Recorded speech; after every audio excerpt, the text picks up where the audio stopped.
Text on Text. This is Jed Sundwall. This month we're talking to Kate Chapman about Wool by Hugh, Howey. I've known Kate for many years. We've traveled in the same geospatial data circles, and I've wanted to have her on the podcast for a long time, so I'm really glad she offered to do this. This is a book I read a long time ago. I didn't reread it for this conversation, and it shows. For that I apologize. But Kate does a great job of bringing me back up to speed on the book. It's an awesome book. If you haven't read it, it's a long book, but it's a fast read. It's really engaging. I mean, there's a reason why it got turned into a TV show. But as you'll see in the conversation, it opens up a lot of interesting conversations around governance and governing humans and constraints and ethics at scale. So anyway, great conversation with Kate. Very glad she came on to do it. See you on the other side. All right, Kate, welcome to Text on Text. How's it going? Hey, Jed. It's going okay. Good. Glad to have you on. So this month we're going to be talking to you about Wool. This is a bit of a Hail Mary, a book that I read many years ago when the book came out. And thankfully you've now read twice, so you'll be able to talk a lot about it. But Wool by Hugh, Howey, which has since been turned into a TV show, and there's a whole series of books which we can talk about. But before we get going, I have to ask, are you a technologist? I am. Normally I start with geographer, but I do answer yes to technologist as well. Okay. So tell the audience more about your background in both geographer and technologist. For sure. And the reason I like to say geographer, I did study geography a long time ago in college, but is because I think of it as systems thinking, and everything takes place somewhere. And so my background is in building digital public infrastructure and digital commons. I've worked on Wikipedia, OpenStreetMap, Open Supply Hub, all sorts of different sectors around that. And then these days I'm providing technical strategy and AI enablement, fractional CTO work. And I also do a lot of weird frontier model AI experiments. Wow. Back when America Online was a thing, I was in a group that would make these little AIM chatbots, and I'm just fascinated now they can actually be kind of alive versus what we were doing multiple decades ago. Yeah. Do you mind what is a frontier model? I feel like I should probably know what that means, but I don't. For sure. I'm just saying like the frontier of artificial intelligence. So like Got it. With large language models, what's happening now. And I would also include the geospatial remote sensing side of that as well. Right. The specific geography-based models too. Just sort of the forefront of things, the frontier of them, if you will. Got it. Okay. I wasn't sure if there was like a technical definition or something. If there is, I have not memorized it, so that's fine. Well, it's crazy. Let us know. Yeah, it's interesting. I mean, I'm as you probably know, so you'll indulge me a little geeking out here a little bit, but like I'm an object storage guy. Like that's like been my thing forever. It's become kind of a joke among people who know me, is that like I just can't help but talk about like S3 and object storage if you get me going long enough. But we're at this point also just speaking about like definitions, like technical definitions of stuff, like they kind of don't exist. So like object storage is a thing that like a lot of people use and have standardized around, but like there aren't, from what I can tell, any clearly defined definitions. Like what is even object storage? Like what would count as a foundation model, the other buzzword that was, pretty popular for the past few years. I don't know if anybody really knows what that means. So anyway, I shouldn't expect a frontier model to be defined. I didn't really start thinking when I led the system architecture team at Wikimedia, and what really taught me with bringing people who were experienced in that was how to focus on, they would say, ubiquitous language for things. And the joke was you had to explain it without saying Kubernetes. You had to explain the pattern in the system below it. Yeah. And it really forced you to think about, instead of saying S3, say object store, and then once you're actually ready to build, you start talking about specific technology. And it really impacted my language of choice doing that. Because it's easy to just list a technology and say it's cool, but is it solving your problem? Yeah. Okay, this is great. We're talking about language and technology. It's perfect for the podcast. So, all right. So I've wanted to have you on for a while. You years ago had said you could talk about Lonesome Dove, which is another book maybe we should come back to, but it's also the kind of thing where it's like I would have to reread it and it's so long, and I'm like, am I gonna reread Lonesome Dove? I loved it, but anyway, we're here to talk about wool, and I'm just curious, why did wool come to mind? Yeah. Well, part of it was not reading a long book, but the funny thing is, I did reread the whole book. So Hugh Howey was one of the first people to really become famous in the self-publishing route. There's a few authors that, with Amazon had their distribution network opening it to more people, and it was actually a little before that. Okay. And so Wool was released in 5 novellas at first. And I read them as it came out. And so I had originally proposed we could just read the first one. So the book is actually all 5. It's called the Wool Omnibus because they were leaked out. And a friend introduced me to it, I think when the first or second one came out, and I was one of those people waiting with bated breath for the next installment. So it was really, if you look at how now there's a television show and all these other books, but it really was a change in model, but originally just the idea of, we could just read novella 1 was why I suggested it. Okay, got it.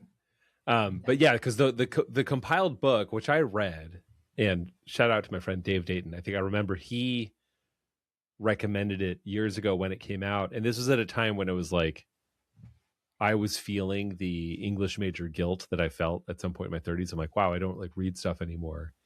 And anyway, got the book and loved it.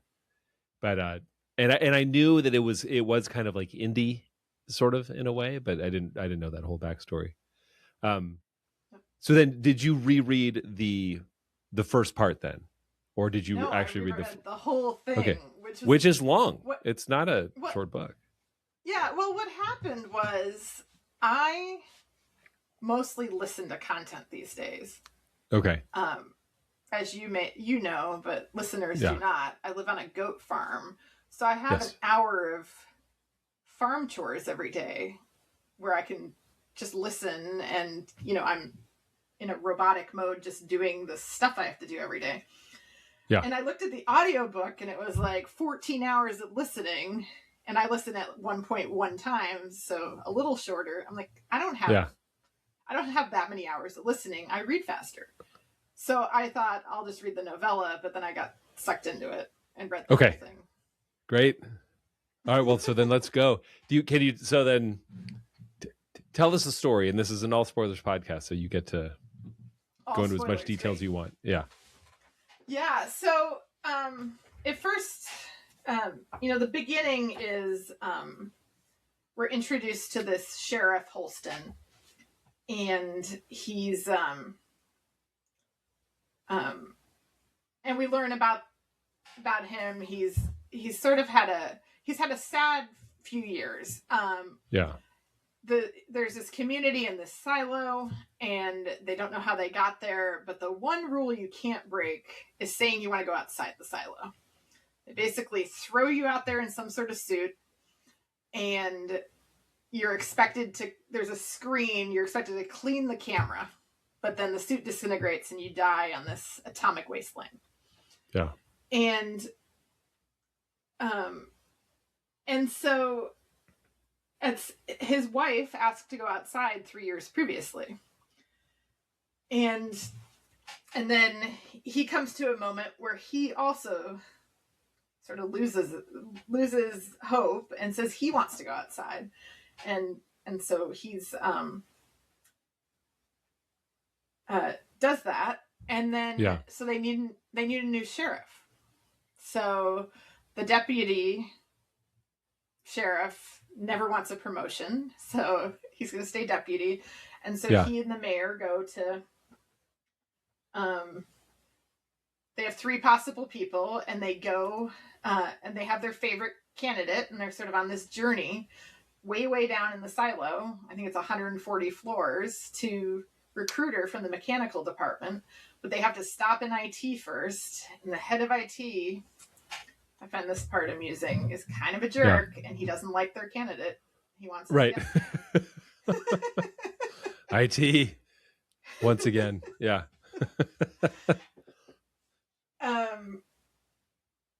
Yeah, so basically they convince Juliet to become the sheriff. But, you know, IT guy's really mad about all this. And looking through my notes. Doesn't he poison somebody? Oh, sorry. Yeah, so exactly. Perfect. Yeah, okay. Yeah. So then, you know, and I was trying to get a concept of the size of the silo, because like walking between a floor, it's not like just going down a flight of stairs. I can't really, I'm not exactly sure how they're walking, but it takes a really long time, multiple days to go through. And so, they stop by IT on the way back. Bernard, the IT guy, is all mad about this, right? Right. But they fill up their canteens, and then they don't even get up to the top. The mayor drops dead. Okay. Bernard was actually trying to poison the deputy sheriff, not the mayor, but the two of them had sort of a close relationship and were sharing the same canteen. I think they'd been lovers long before. And so the mayor dies, which all, you know, continues to go down. And then I feel like I'm missing some details that are important. Well, it's a long book, but okay. It's a long book, but basically dies. She dies, and it's a whole thing. Juliet, you know, is the sheriff for like a second, and now it's the mayor's been murdered, but the head of IT then is like the interim mayor. Right. So you have all this going on, and I forget what she gets in trouble for. I think basically Bernard's like, "Oh, did you say you want to go outside? Okay." So then she's gonna get out taken to the cleaners or whatever they call it as well. Right.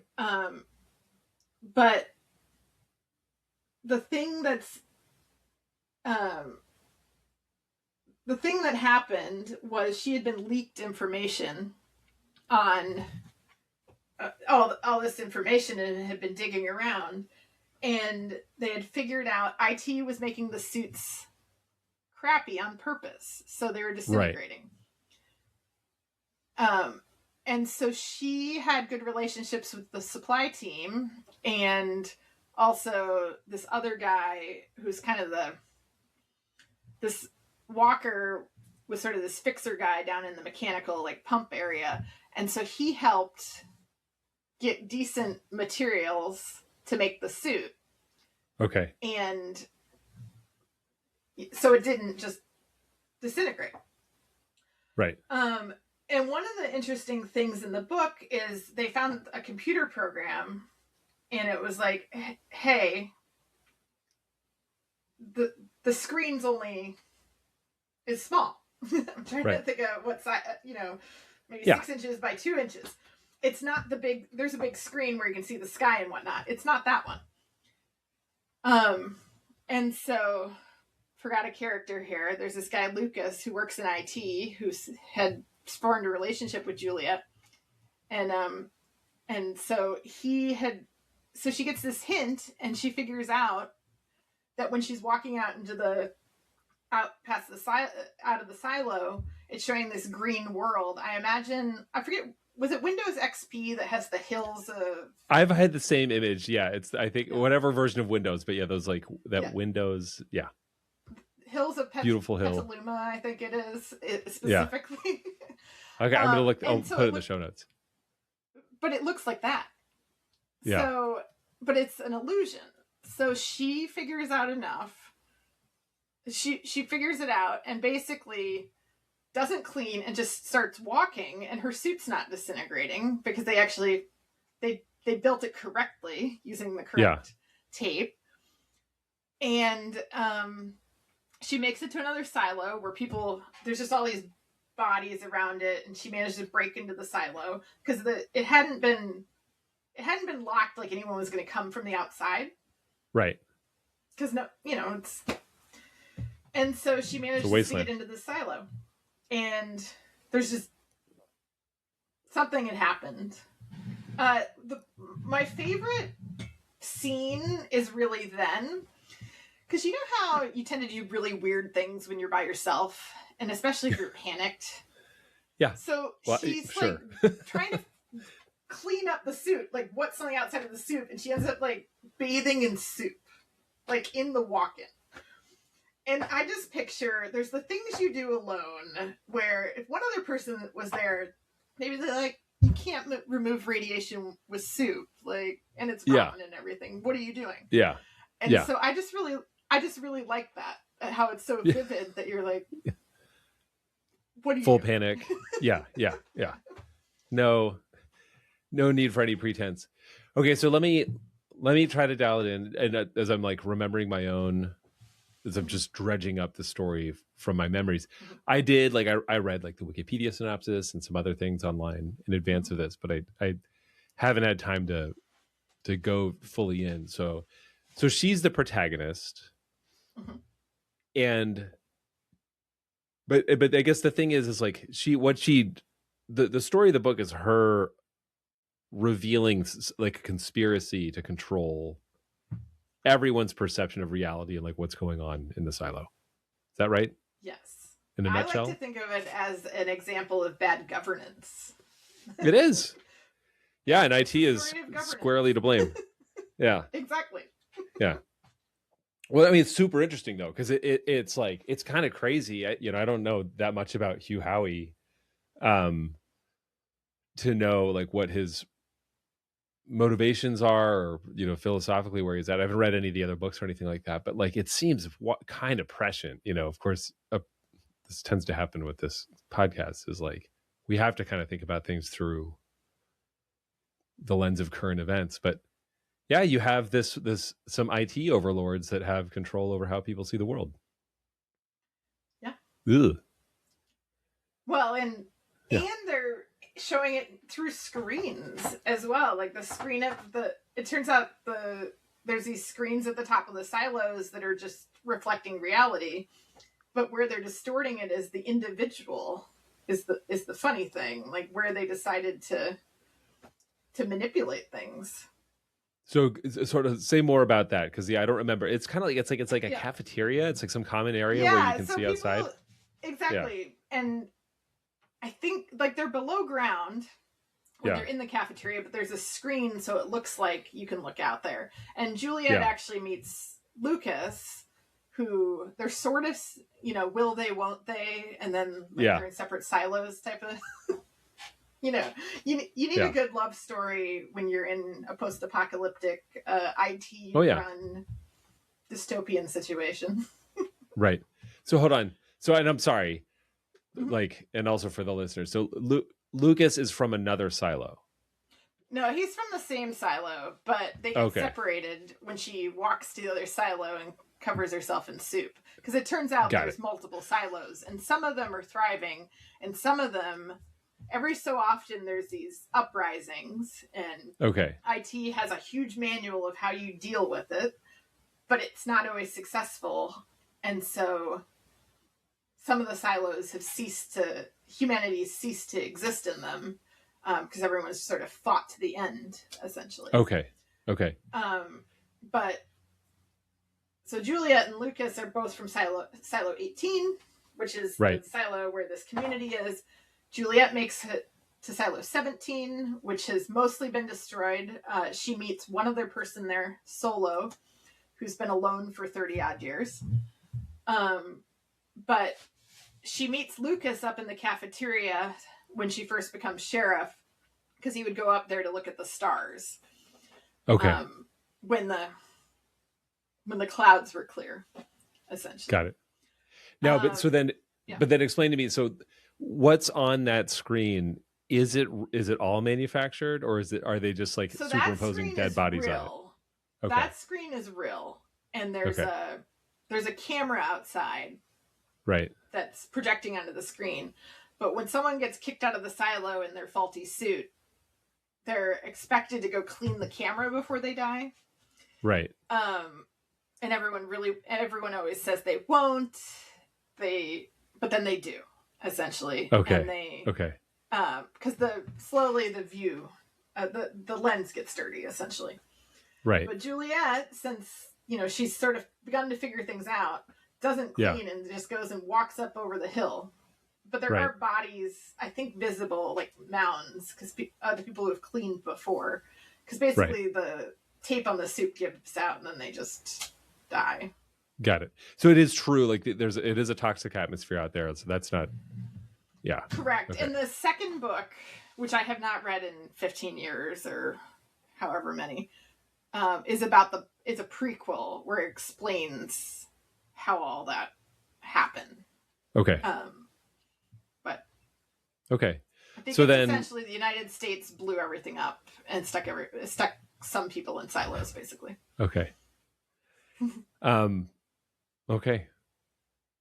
All right. Well, I think we've got it, more or less. It's a great book. I remember being a page turner. If you're looking to get back into reading, it's a good place to it's a good, easy entry point. So, okay, but let's talk a little bit more about governance, and there's got to be some parallels that you are chomping at the bit to talk about here. It's my guess. Well, it just goes down to motivation and power, right? So, right. There's this Bernard as head of IT. He's controlling everything.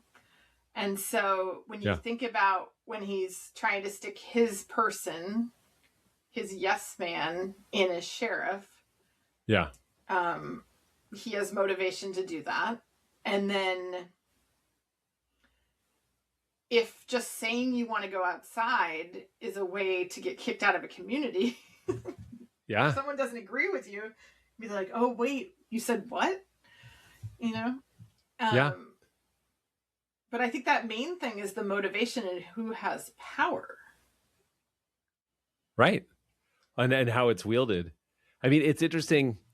I brought this up just recently. I was talking to a mutual friend, I believe, or at least acquaintance. Do you know Keith Garrett?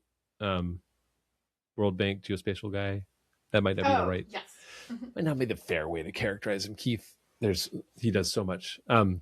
Also, former guest on this podcast, but we were talking about, well, I don't remember exactly what we were talking about, but it came up in the conversation, this old, I don't know how to say his name, Slavoj Žižek.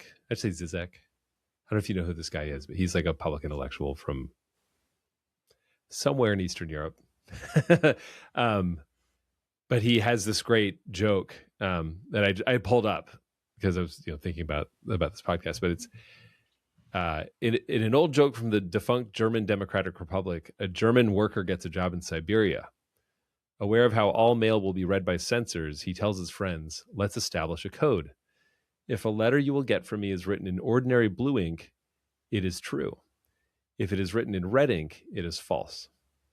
After a month, his friends get the first letter written in blue ink. Everything is wonderful here. Stories are full, food is abundant, apartments are large and properly heated. Movie theaters show films from the West. There are many beautiful girls ready for an affair. The only thing unavailable is red ink. And it's great, because you can, it's a joke, right? But this situation where like, there are just certain things you can't say. Like you don't even have the language or the capacity to be able to talk about certain things. And so this one is this very interesting sort of overt, like, I want to go outside. Like I want to think about something, or, I want to do something that is outside of the norm, physically, literally. And it's the ultimate heresy. And you're punished by death by actually doing it, which it's super weird. And then the super weird part of everyone wants your last act to do something for them, not for yourself, by cleaning this lens.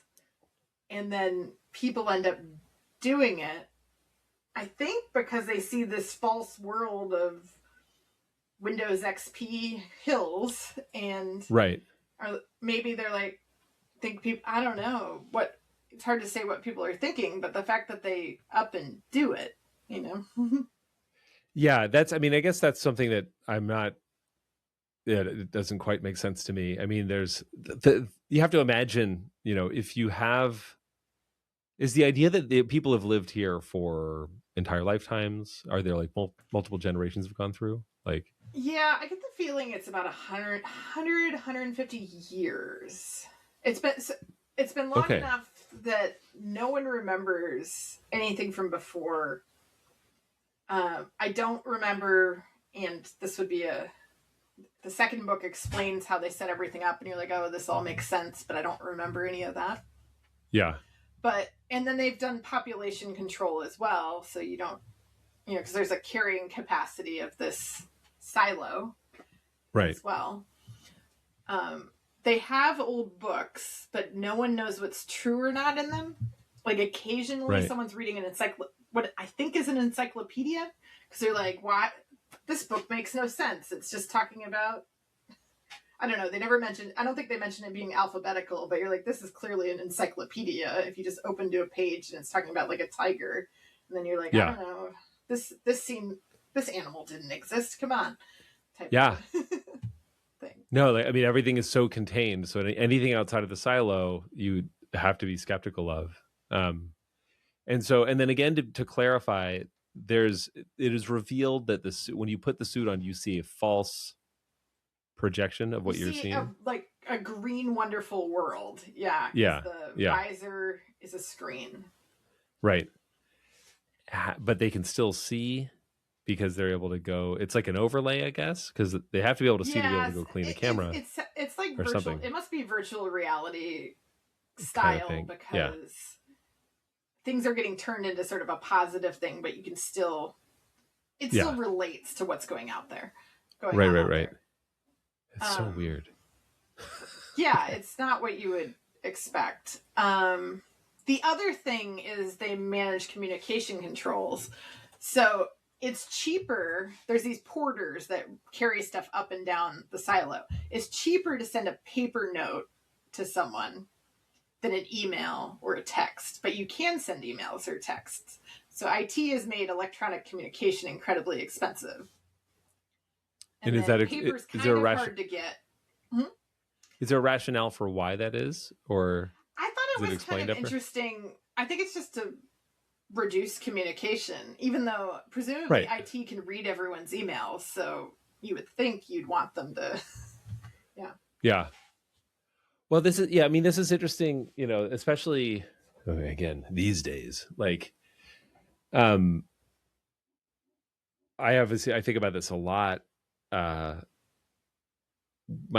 background being in policy, political science, foreign policy, stuff like that, like, but having worked in technology, it's been super interesting to watch the internet just run roughshod over normal governing entities, right? Like a huge part. I mean, it's very interesting. A lot of people don't realize this. Like, it's in the Constitution itself that Congress has the power to create post offices and post roads.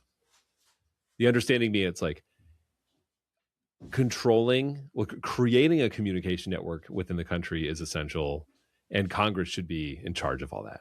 Like, pretty interesting. And the internet comes along and Congress is like, that seems weird. Maybe somebody will tell us what this is someday, you know? And like, they've completely lost the plot. There's sort of this, like, I don't know. Sometimes we get caught in the reading these texts from 250 years ago verbatim, and then being like, this must be what it is. And then it's like, well, no one imagined the internet existing. Of course not. Like, no, like, at least not, you know, it'd be interesting, like, at what point did people conceptualize the internet as an idea? Like, similar to, like, thinking about things that have come, but in a different way. Like, Right. I mean, we don't have flying cars, so that's not a good example exactly. But, you know, where the concept is there and then it comes to fruition. Right. Well, But I mean, I guess it's not the same as you pictured. Well, certainly not, right? And so that's the thing is like you'll read the Constitution literally and be like, oh yeah, like Congress does like the post office, like that's what that's all about. And I would say, and this is of course me projecting, but that like, I mean, to your point about the silo, the governing entity needs to like has an incentive or a desire or a drive to control information flows throughout it. If you can do that, you can really control the population. Well, and then the other thing we haven't talked about is communication between the silos. Yes. So the head of IT, so there's the main, there's a silo number one that I think is we'll call the overlord silo. But then the heads of IT have a special way they can call each other from some secret room in each of the silos. So not only nobody knows that other silos exist except this handful of people. Yeah. And then they can talk to each other, and they have their governance documents, the pact and the order with the so the pact is probably like the principles, and then the order is like the instructions, where you're like, oh, there's this type of uprising happening. I'll turn into page 336, and then it tells me where the guns are and how to shoot people or something. Right. You know, there's the actual procedures. And so the other thing that happens is also someone's trying to fix a radio, because we didn't go all the way through the book, but there's essentially an uprising between mechanical and IT are fighting with each other. And the mechanical folks run the generators and all that, and the pumps and everything. And they, so they're trying to spy on IT's radios. So they're fiddling with a radio, and they make a big antenna, and they actually end up accidentally finding out there's other silos because they pick up the radio signals there. And so it starts to break down. That's the thing, is it breaks down this control of communications. You know, when that changes, really, and people actually see what's happening, that's the difference, is they're not just believing what they're told. Right.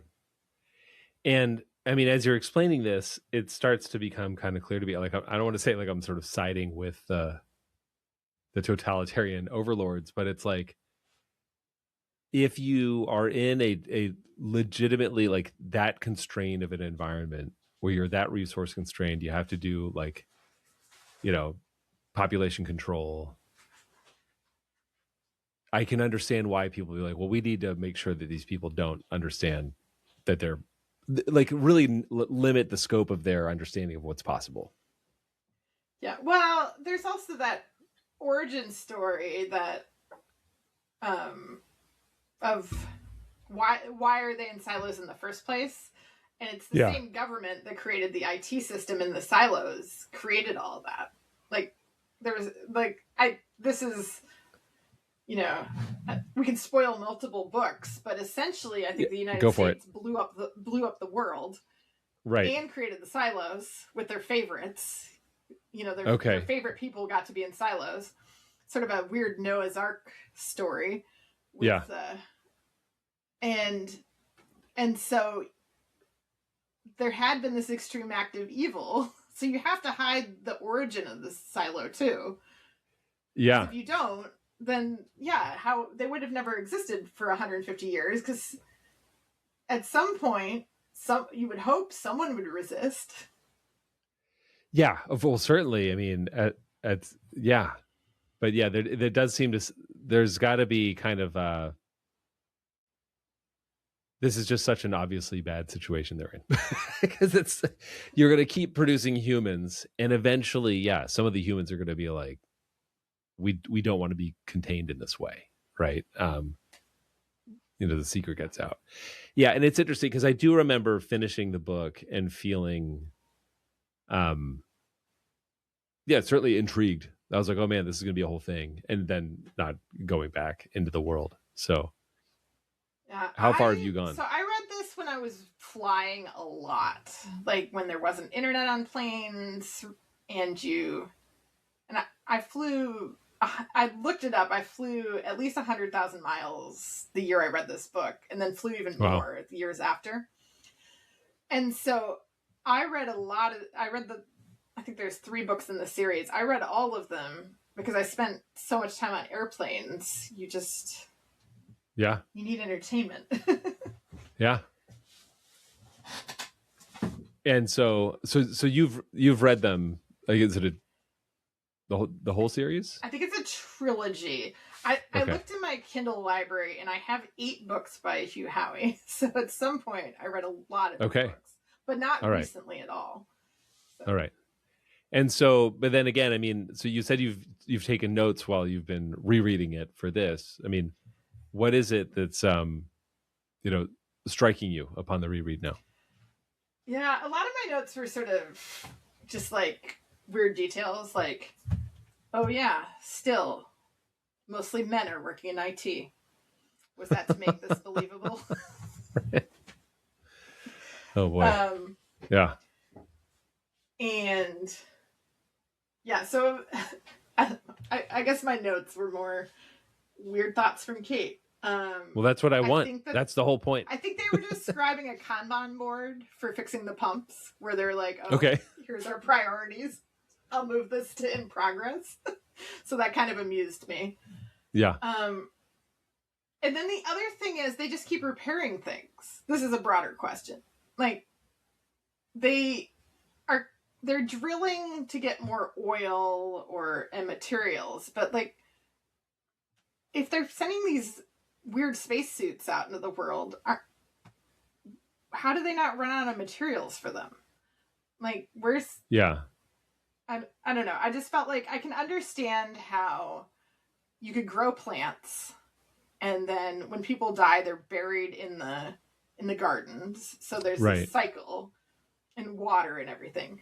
But some of the materials weren't necessarily organic, and it was like, wouldn't you run out of spacesuits? Crappy spacesuits. Yeah.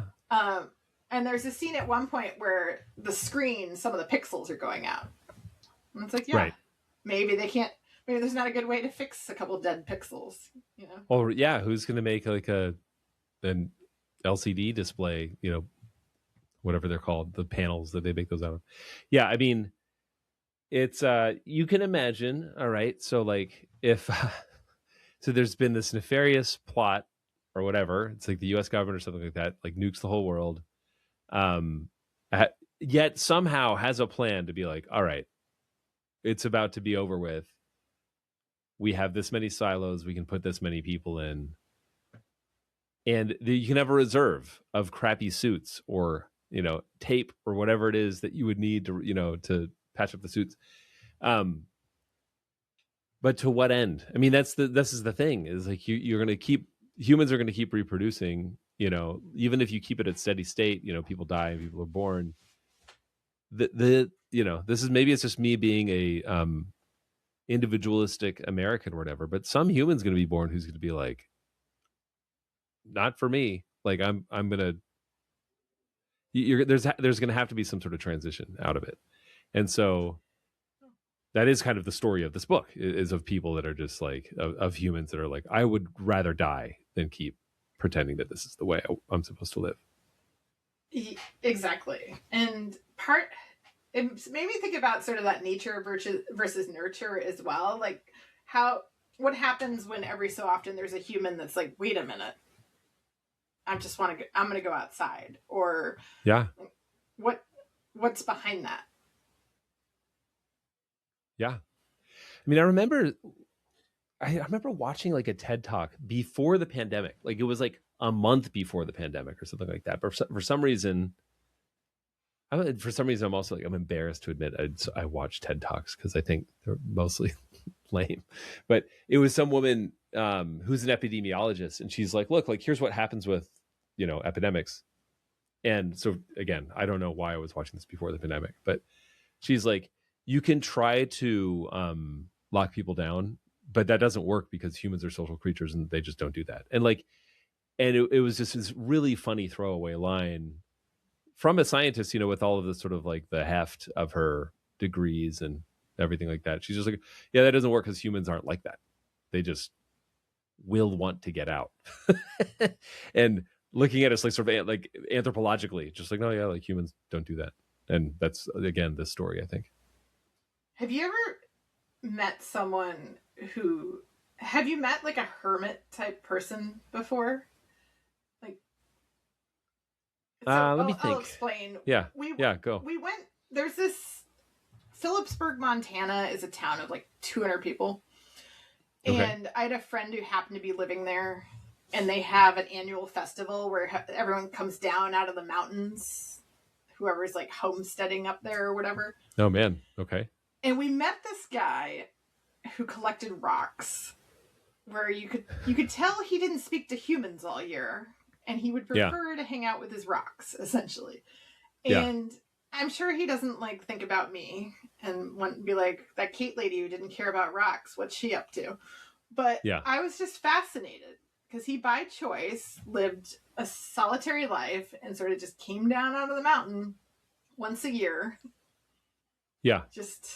And then went back. And I just don't, like you're saying, most humans want community and such. But then there's those occasional people who are entirely isolated. And that comes up in Silo, because in Silo 17, the one next door, there's someone named who goes by Solo, who's been alone for 30 years. Not by choice, just isolated. And he's sort of frozen in time. He's 50, but, he was a teenager when that happened. Yeah. And so, what does the isolation do? And then, look at teenagers today. They mostly hang out with each other online. So they're not isolated. But is that the same as being in person? Right. I mean, that is maybe one of the big questions of our era, is that, like, I feel like it's online engagement. I mean, and even like listening to podcasts, like, it's a facsimile of a real experience, right? There's this term that's come up, parasocial relationships, right? Where it's like, I think a lot of people who listen to popular podcasts are just kind of like, like Ezra Klein is my friend, Joe Rogan's my friend, kind of thing. They develop a relationship. This has happened with radio and stuff before too, but now it's happening at such a scale and with such sort of esoteric communities that I think I would say that, real connections being made, but also it is a facsimile of the real thing. Yeah. Well, and I think it also depends on how you connect. So there's those parasocial relationships, and then some of them have communities beyond the podcast or whatever the thing is. Like, for example, my favorite podcast is Thanks for Asking. It's Nora McInerney. It used to be called Terrible Thanks for Asking. It's not this one. This is unbelievable. I bring you on my podcast and you talk about someone else's podcast, but I'm just kidding. Sorry. Sorry. Sorry. I don't even understand what you're saying. No. Go on. So I've been listening. I think this podcast has existed for a decade. And she's a best-selling author. I read her first memoir when it came out. So anyway, sometimes they do a live show, and no one wanted to go with me to the live show. I bought 2 VIP tickets, and everyone was like, "This podcast is way too depressing." No. Oh wow. And so, and I should preface this with, her memoir was about how her husband died of brain cancer. Her father died of cancer within a 6-week period, and she had a miscarriage. And it's like this depressing memoir, but it's also about how you still have humanity and humor in the worst parts of your life is what this is about. And it translated from, originally it was terrible, but thanks for asking. It was all along those lines. Like I'd be driving somewhere crying, listening to this podcast. Now it's a little bit lighter, but still a little deathy. No one wanted to go to this live thing that I bought. So I went by myself. It was, so, you know, I don't know the host or anything like that, but the community around it and meeting in person, it was like insta best friends for the evening as well. Yeah. But the thing is, you have to physically go out there into the world, you know, for that to happen, or there has to be connection. And I think that's what's missing, because so often it's just you're listening from home and then that's it, you know? Yeah. And I mean, you must feel this also somewhat more acutely living on a farm. I mean, do you consider your life to be somewhat socially isolated? Like, I don't know. I've known nothing about the town that you live in. Oh, no, not at all. It's okay. My life is far more social than it was when I lived in a city, because people have more time.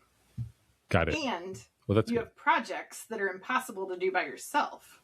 So you end up helping each other. I know my neighbors far better than I did when I lived in any city or suburbs. I've lived here I should also say I've lived here 9 years, and this is the longest I've lived in the same building in my entire life. We moved a lot when I was a kid. I moved a lot in my 20s and 30s. So I think it's a combination of, I think people seem to have more time and complicated hobbies and needs like me. So you end up helping each other. And then I've physically been here a long time as well. I would say I've lost connection with my globetrotter friends, however, because I don't globetrot much anymore. Sure. Yeah. It's fine. No, that makes sense. I mean, we're stuck in our neighborhood because we have a very good set of neighbors. Like we know our neighbors really well, and it's just kind of like a sweet spot in terms of walkability and all that sort of stuff. But like, I think what you're describing, sort of, you know, a lot of people's experience living in cities and most suburbs can be also, extremely isolating. And for the reasons you say, I mean, that's really interesting. I've never thought about it, that you have projects that you can't do on your own. So you're obligated to talk to other people. That's great. Yeah. And I think then the other thing is, if you find people that you have things in common with, you have a tighter connection as well. I mean, because I'm sort of a coastal elite to some. I live in kind of a conservative area. You know, yeah. I'm from the East Coast. I work in tech. Yeah. You know, I don't always fit in with everyone else. So when you meet people you have connection with, like my closest friend works for the state. She's a network administrator. We live on the same road. It's because there's no other women in tech in the area. Just we're it. Like no one else can laugh at my nerdy jokes. So I think it's also similarities or those connections are stronger. Yeah. Well, that's good. So, I mean, you can imagine, I mean, I guess the thing though about the silo, bringing it back to the book, is this idea that like you have a world that's entirely self-contained. It's been around for 150 years. There are clearly dogmas. And I think like, could there be a way to govern in a way that was less totalitarian in the silo? Seems like people would want there to be. Some people would want there to be, but I imagine there are plenty of other people that are like, look, this is fine. This is the only way we get to survive is by sticking to the rules. I think it's also a lot of people just kind of want to live their lives. Yeah. I mean, that's part of why it's hard for people to like stand up against things they don't agree with, is most people are just trying to raise their children, work, and put food on the table. And I don't think it's any different in the silo. People have jobs. If they won the lottery, they can have children, and they have friends. And so I think a lot of people don't think about, governance, essentially. People don't spend a lot of time thinking about that. Right. It's a select group of people that are like, okay, let's figure this out. Yeah. And then if you control the information, then people aren't bothering to think about it, you know, because they don't know anything's going wrong. Well, right. I mean, that's the thing. It's like, you can imagine people being like, you know what, I think more people could be thriving than there currently are. Assuming that everyone agrees or has an understanding of like how they would define thriving, you know.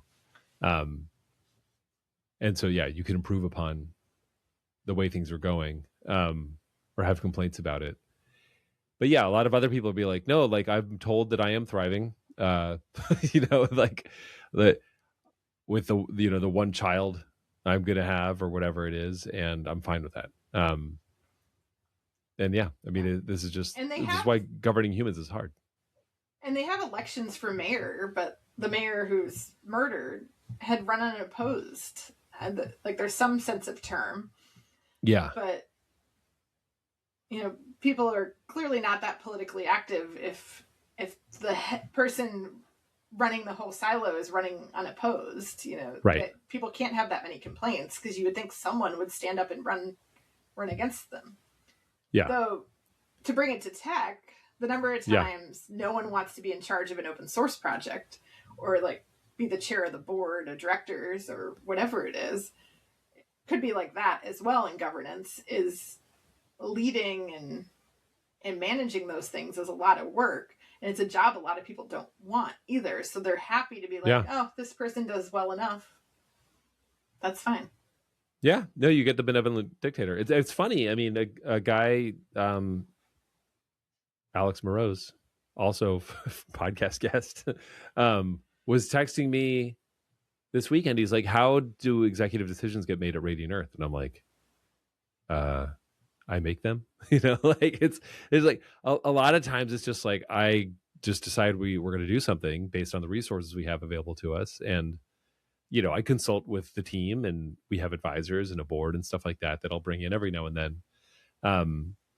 But I learned the hard way very early on, taking control of the organization or coming in as executive director, that like if I don't make good decisions, we'll run out of money and people have to get laid off. So that burden is heavy. So I understand why people don't want to do it. That's the thing that I don't think is often appreciated is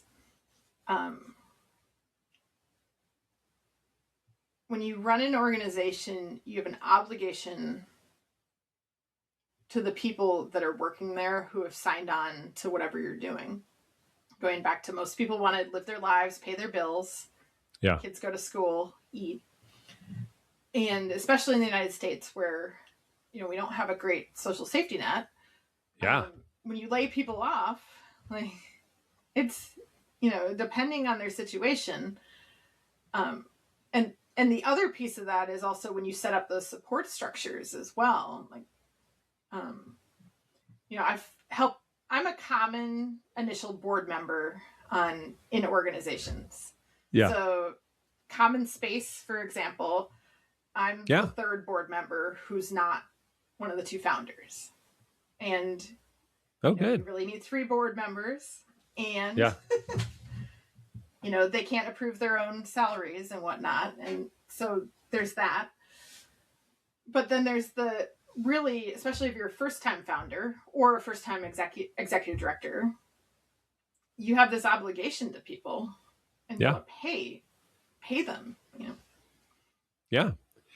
Well, which is, but this is the funny thing. You have this burden, right? And then you can imagine, and again, I have not read the book in so many years, so I don't remember that much about the IT guy.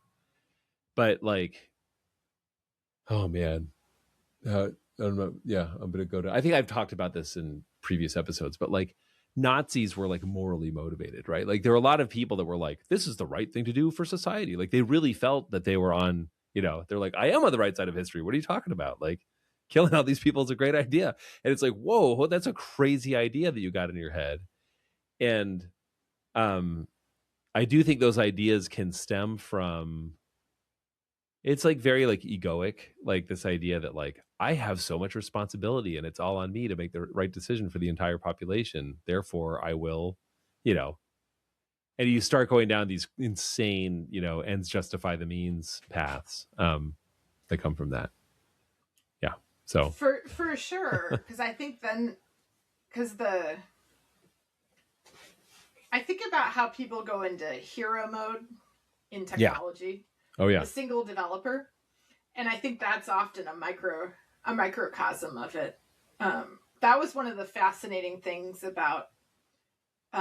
So one of the teams I managed at the Wikimedia Foundation was release engineering. So the team that actually released the code updates for Wikipedia. Yeah. And it wasn't fancy, continuous deployment or anything. We ran a train on certain, every Tuesday, or I forgot when it was, code would ride the train out to production across all 900 Wikipedias. And so the thing was, we decided we wanted to run it faster. What would happen if we did it every day of the week? And you know what broke? A human. And we didn't terribly break him, but it turned out there was one developer who had taken upon himself that he was reviewing every patch that was going out, because he was trying to hold. This was not in the process. This was not documented. He was holding the Wikipedia together. Yeah. Well, talk about hero mode. So running it every day didn't break the tech or any of that. It broke this one human, because he couldn't review all the patches if we ran them daily. He just, and do his actual job that he was supposed to be doing. Right. And you see so much of that hero mode. It comes from a good place, but then, either the cost to the individual, or, what was a young Bernard like? I don't know. They don't have a backstory on him, Yeah. Was he always kind of evil, or was it the indoctrination into this order and pact and all this psychological manipulation that someone had designed before they set up all these silos? Totally. Yeah. I mean, so Bernard, just to clarify, that's the EIT guy. So this is the evil IT guy. Yeah.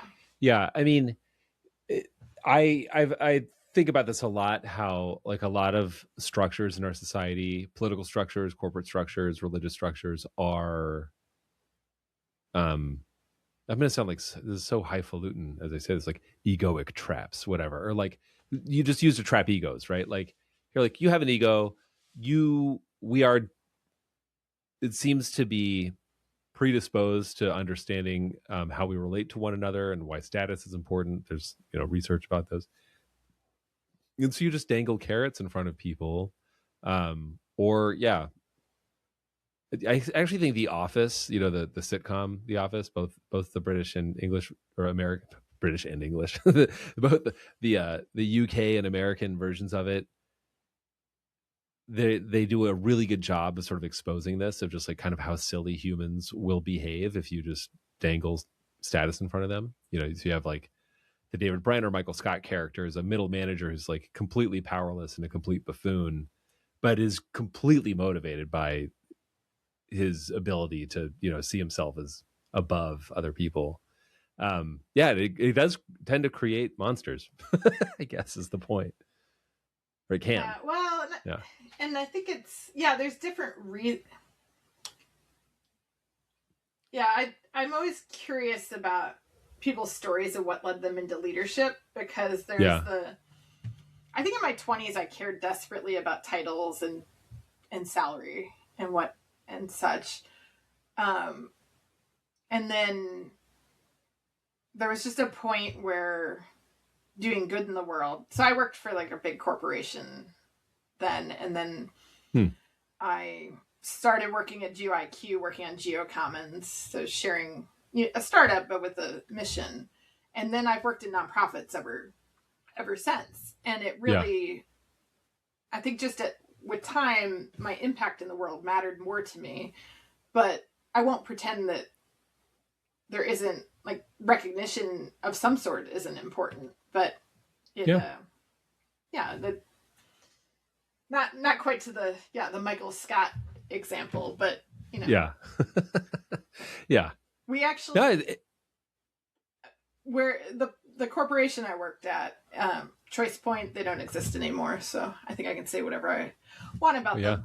But it was a public records company, and I worked on a team that made a geographic data subscription service. And the salesperson managed to sell himself into the role of director of engineering. Like there was a layoff or someone quit. Yeah. Great salesman. He should have been selling our product, not running. So the engineers, it was very much Michael Scottish. We actually called him Michael Scott behind his back. Oof. And yeah, no code ever got written because it was all about status. Like the whole team, someone's last day, the whole team's going to go out to lunch. He's like, oh, I don't like that restaurant. Let's go to this one. And that was I just think about all these corporations must have those structures and things. I don't think my experience was unique, where just middle management is a funny place. And actually, if you think about it, Bernard, IT guy, he's running the silo, but he's middle management in this like weird silo infrastructure, you know? Yeah. Well, he has a fiefdom though, for sure. But yeah. He has a fiefdom, but then there's that guy in silo 1. We don't know what his name is. And so all the responsibility, probably not a lot of glory, and then he's trying to eke out what power he can as well. Yeah. Yeah. I mean, it's a way to live. I do think, I've had a similar journey as yours. I weirdly have been impervious to caring that much about titles and stuff like that. And I would say got lucky, salary wise, you know, I mean, yeah, I think a lot of the people I know who like worked at AWS when I did were just kind of like, well, this is weird. Like we have more money than we thought like we should have. You know, not that like any of us got like, I don't know anybody that I've worked with that got like rich or anything like that. Like no one's retiring, you know, capitalism has a way of doing that somehow. Just, you know, you're never quite escape. But in any case, like, didn't have those sort of same obsessions that you did, but like felt like I was being encouraged to, and then did start to adopt thinking about like title and level and stuff like that at Amazon. And the only thing that could set me free from that, which did set me free, was getting old enough. And I think, you know, for me, it's also been having kids and understanding. I'm like, oh yeah, like I don't want to be remembered as somebody who like was a director at Amazon. Like that's a stupid thing to like aspire to. It started to feel kind of embarrassing to think about that. And so, and then also, I mean, it sounds like you may have had a similar experience. You see what those people are like and what their jobs are like. And, you know, I don't know how many people I'm going to offend by saying this, but like a lot of people are like, oh yeah, that's not for me. You know, they just don't want to live that way.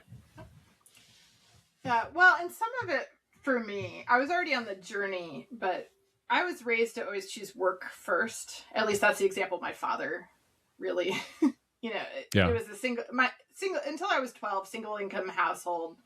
He was a director of engineering, electrical engineering. And we were always moving, you know, back when also you were getting relocated around. Like he left vacation early once due to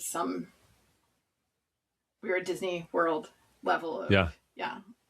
And so he always picked work first.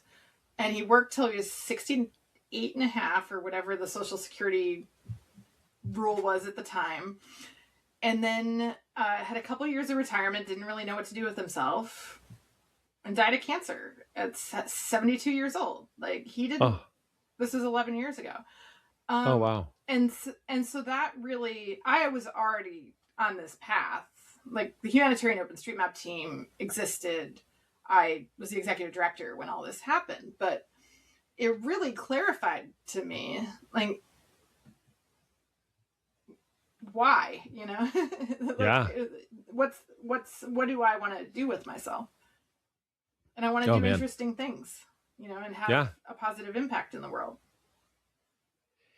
Wow. Okay. Yeah. I mean, thanks for sharing that. It's yes. And it's such a privilege to be able to do it. You know, this is something that I've also sort of grappled with, is like, I'm like, well, you know, you're just very privileged that you get to work on these interesting things. You know, you don't have to fight, you know, tooth and nail for promotions and raises and this and that. And again, it's not whatever. Like I could be making more money working in tech, and I'm also not retiring or anything like that. We still have plenty of constraints.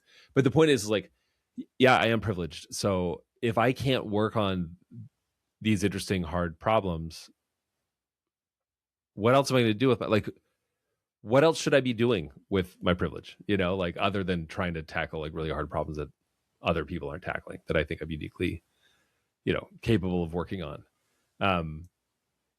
It's a blessing, but also, yeah, like, gosh, your dad's story is many such cases, obviously, as we hear about all the time. So anyway, I'm sorry. Yeah. And, it's, you never know. And one of the things about living in a rural area is how different people have impact in the world as well. Like we have, there's a food bank here that just a group of people set up another food bank, and no registration. You just go in and there's classes, and it was just, it's in Toledo, Washington. I live across the I-5 and the town next to it. Yeah. But there's different levels of impact. I have a hard time. Part of the reason we moved back to the US is I wanted to have a bit more of a local impact. But what I've learned about myself is I can help locally, but I always get drawn to global problems. And I always pretend I want to solve like a local problem, but that's just not how my brain works. And, my knowledge is in tech, so it tends to be more global. Yeah. Yeah. I feel, unfortunately, kind of like the same way, we, it's, I've, in, a lifetime ago when I lived in San Diego, we created this thing called Open San Diego, and we advocated for open data in San Diego. And I wanted to be very sort of more civically, locally involved. And then ever since coming to Seattle to work at Amazon, and then now also at Radiant Earth, I've only been working on like global programs, which is, I feel you. It can feel so diffused, like it's, it is good. It's cool to be able to work on global initiatives and stuff like that. But the impact is very, very hard to see when you're working that far upstream, as opposed to working at a local food bank. In the pace as well. Like you have to look way backwards and be like, oh, it moved. Yeah, absolutely. Well, yeah, I mean, I feel like, you just reminded me of I've been in a lot of conversations recently about data rescue type stuff, and how to respond to what's happening in the United States right now. Just sort of, I always have these I try not to be very like hysterical about stuff, but I'm always like, as we contemplate a new science policy landscape, like what are we thinking about? But what you're saying about your local food bank is really inspiring also. And this also kind of comes back to wool and the idea of like governing humans, is that America is like uniquely this place where like you do stuff without asking for permission. There are a lot of other parts of the world, and I mean, and I've lived in them. I'm going to call out Brazil and Germany right now, where the mentality that a lot of people are brought up with is like, if it's not explicitly allowed, it's against the rules. They're like, can you just start a food bank if you want to? Like, I don't know. Like there are other parts of the world, it's like, no, I don't think I'm allowed to do that. Whereas we're lucky to live in a country where people could just, that also means they can start like militias and other weird shit. Next to each other here. Right. That's right. Yeah, exactly. Yeah. At the same time, well, it's a food bank and militia. Thing with wool was in the story there was creativity where people were repairing things, and but there was no innovation. Like it seemed like things were just static.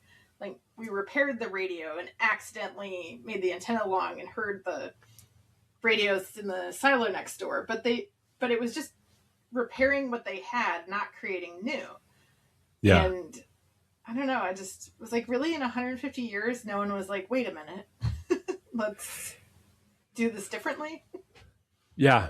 There does seem to be something very unique about, I think about humans, and I just wonder if this is, again, me just being like a quintessentially American technologist, thinking that like I think there's something innate within humans that we want to push boundaries or, explore frontiers and things like that.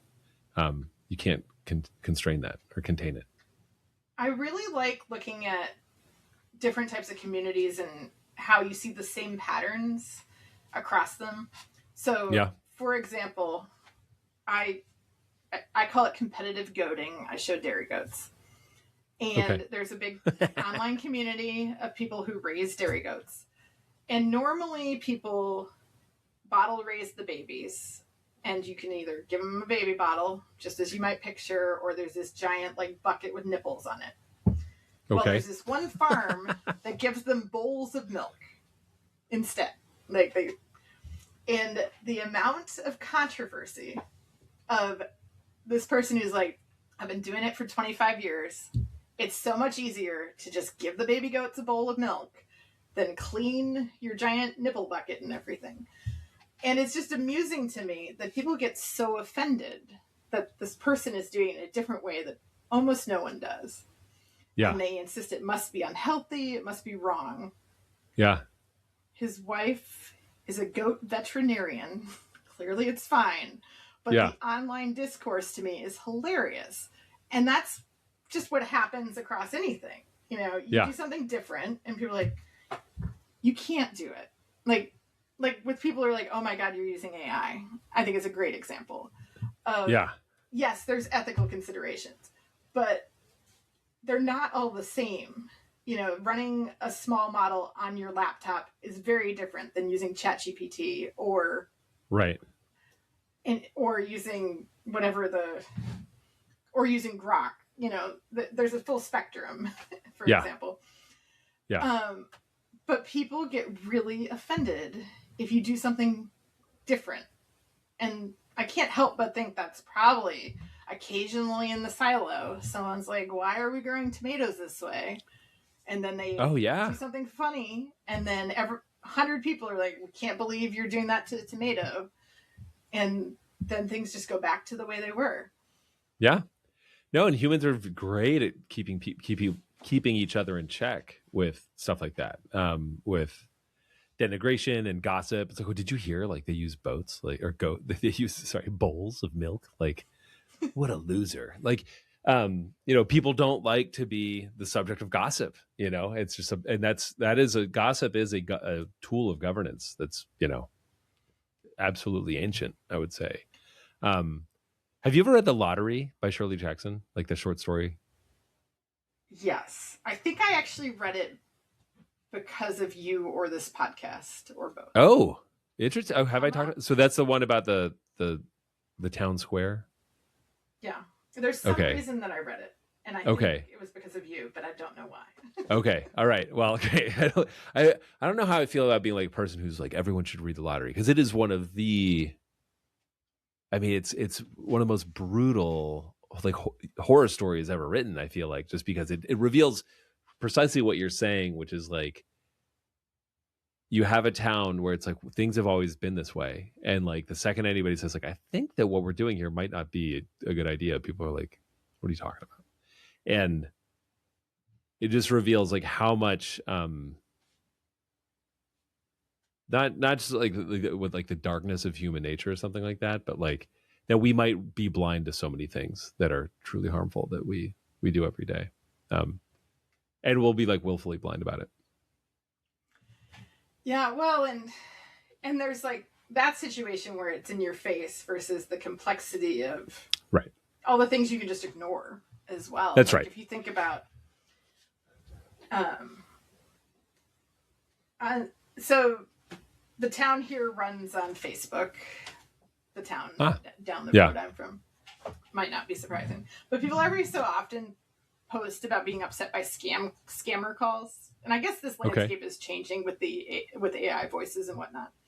Yeah, but so many of the people who are doing the scamming are stuck in they're modern slaves. Yeah, they're like the person scamming you. Don't yell at them. You are yelling at someone who is enslaved. Like they can't leave. And but people don't really know that.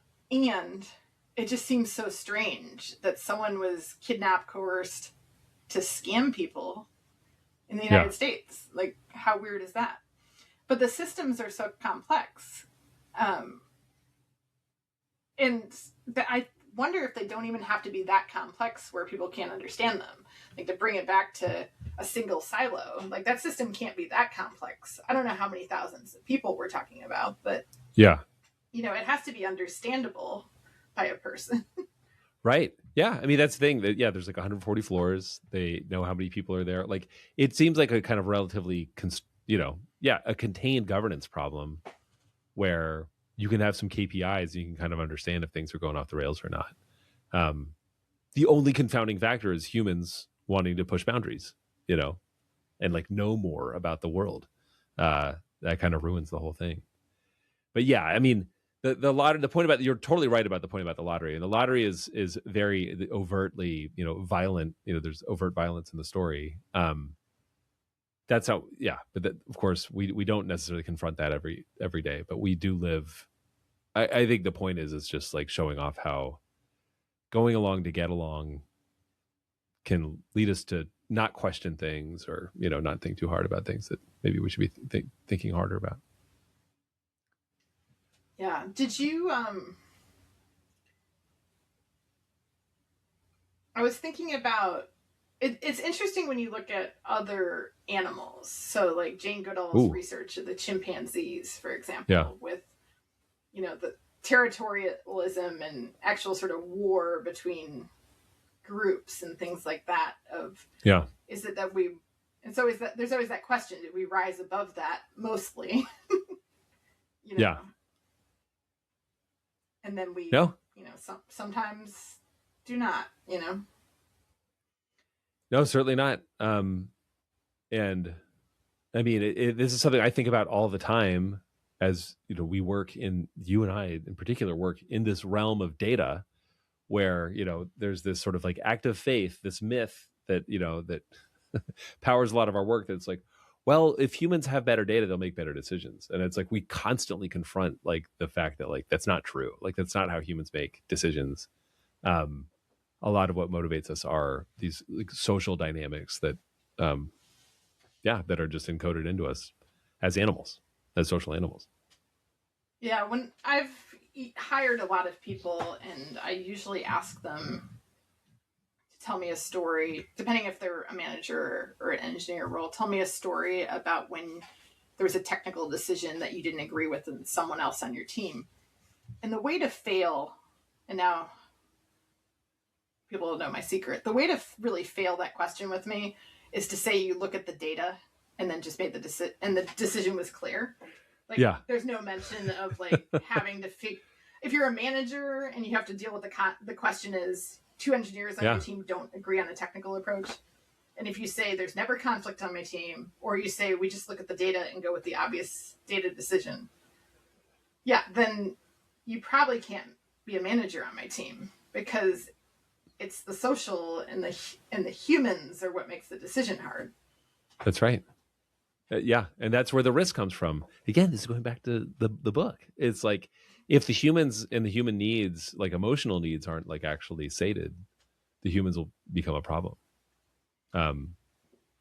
Which then it's like, okay, well, we got to keep these pesky humans from being a problem, so we have to take care of their emotions. That doesn't sound great to me either, to be honest. But it's obviously a balance. So. No, a weird thing I did in 2020 into 2021 is a colleague and I did a 9-month course in nonviolent communication. Oh. Because we decided we were conflict averse and we were going to have to learn how to conflict sooner. Yeah. And it's only because of pandemic times that I did this 9-month cohort where we met weekly and worked on it. And it really came down to, it felt almost like therapy at times. What are my feelings and how are they impacting this? And what is happening to this other person in a non-judgmental way? And then what can we ask of each other to move forward? And being that I'm a technologist, I needed a framework to resolve conflict with people. and that was really helpful. Just because you didn't feel like you were going it alone, just talking. I mean, I'm sure there's people that have better sense of others that maybe don't need a 9-month course, but I found it really helpful. Yeah, no, I think you're right. I mean, it's interesting. I mean, this human, this is sort of part of the rationale for this podcast is like, I feel like the humanities are useful for helping think through how humans relate to each other. That's why novels are good, because you're like, oh, this is a story about people interacting with each other and like how complicated it can get. I want more technologists to engage in that. But it's something that's on my mind a lot, especially, those of us who work in the tech for good sector.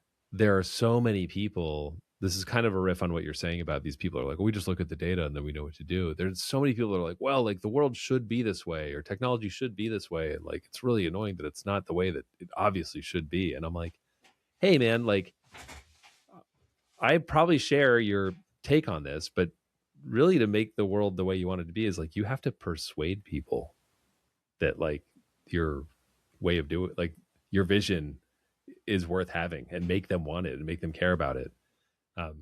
Maybe even, this is the worst thing to talk to about with a lot of people that we work with, is like get them to like pay you money to make it happen, or like make it financially sustainable. And that's super hard to do, and it's very often overlooked, I think, in our communities. Definitely. Well, and then there's the abstractions of the data. The classic book, How to Lie with Maps, is my very first mapping job. I worked for a mosquito control company, and we made a map. Yeah, it was when West Nile virus was gonna kill everyone. Oh yeah, there's a lot of hype. Yeah. And so we made this animated map that there's it's a big dredge spoil in Portsmouth, Virginia, where they dredge the harbor and throw it all into this peninsula thing. Okay. And we wanted to get paid to treat it for mosquitoes. And so we took the mosquito complaint calls, the rain and whatnot. We're trying to show that all the calls were diffusing from the dredge spoil. I don't know if that map was true. Also, this was like 23 years ago. Yeah. Naive young Kate definitely lied with that map. And so often it's how you display the data. I mean, because you can't just look at raw data and be like, here's the answer. Yeah. Though we like to hope we can. Yeah. No, you are. I mean, you're making editorial decisions to persuade people all the time, like whether you want to or not. Like you almost can't help yourself. So it's just good to be honest about that when it's happening, I would say. All right. Well, it's time to start landing this plane. This has been awesome. Are there any other notes that you took? Is there anything that we're missing that, jumped out at you as you're reading that you wanted to talk about? I'm giving it a quick look.